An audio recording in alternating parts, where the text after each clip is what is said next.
پاکستان اور اسرائیل یہ دونوں ایسی ریاستیں ہیں جو مذہب کی بنیاد پر آزاد ہوئی تھیں، اور مذہب کی بنیاد پہ جب 75 سال گزرے ہیں تو ہم ان پر نظر دوڑاتے ہیں تو ہمیں پتہ چلتا ہے کہ پاکستان میں جب سے نیوٹرلز آئے، شروع میں آ گئے تھے،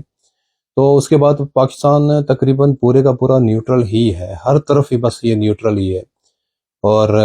آپ ججز کے پاس جائیں تو یوں لگتا ہے جیسے کیس کوئی اور سن رہا ہے، فیصلہ کوئی اور دے رہا ہے۔ آپ جرنیلوں کے پاس جائیں تو یوں لگتا ہے کہ جیسے آپ کسی بزنس مین سے بات کر رہے ہیں، محسوس ہی نہیں ہونے دیتے کہ وہ فوجی ہیں۔ تو اسی طرح سے جتنے شعبے ہیں اس میں تو ان کو پتہ نہیں چل رہا کہ آپ کس سے بات کر رہے ہیں۔ اور مودی ایون دن کے کہتا ہے کہ میں پاکستان میں بھائی کس سے بات کروں، وہاں تو پتہ نہیں چلتا کہ وہاں وہ حکمران ایکچولی ہے کون۔ تو اتنی ہماری نیوٹرل پوزیشن ہے۔ اور دوسری طرف اسرائیل ہے، اسرائیل کا کوئی شک نہیں ہے، ظلم و بربریت ہے، لاکھوں اور کروڑوں لوگوں کو ان سے بہت زیادہ اختلافات ہیں، لیکن اس ظلم کے باوجود اگر آپ نظر دوڑائیں تو وہ تو اپنے مذہبی عقیدے کے مطابق چل رہے ہیں۔ اور میں آپ کو اگر ان کی تورات یا بائبل کے اندر جو اولڈ ٹیسٹمنٹ ہے اس میں آپ کو ایک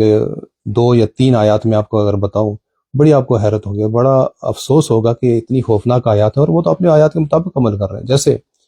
کہا گیا کہ آپ جب بھی کسی شہر پر حملہ کریں تو وہاں کے تمام مردوں کو قتل کر دیں، مرد ہی ختم کر دیں،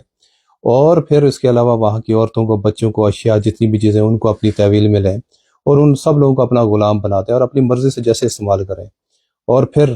آگے کی تمام ریاستیں، جتنے ممالک ہیں، ان کے ساتھ بھی آپ ایسا ہی برتاؤ کریں گے۔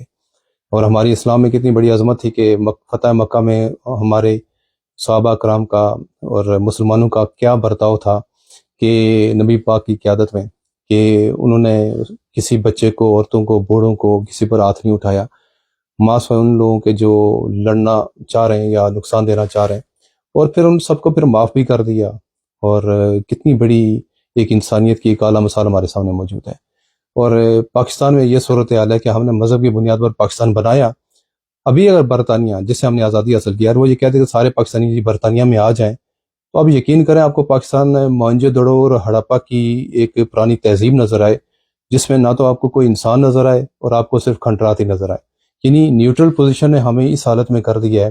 نہ تو ہم دنیا کے رہے، نہ ہم آخرت کے رہے، نہ ہم کسی انقلاب کے رہے، نہ ہم خاموشی سے بیٹھنے کے قابل رہے، بس ہم ہر جگہ پر، ہر طرف بس نیوٹرل ہی نیوٹرل ہیں۔ تو اللہ کرے یہ کبھی یہ چیز ختم ہو۔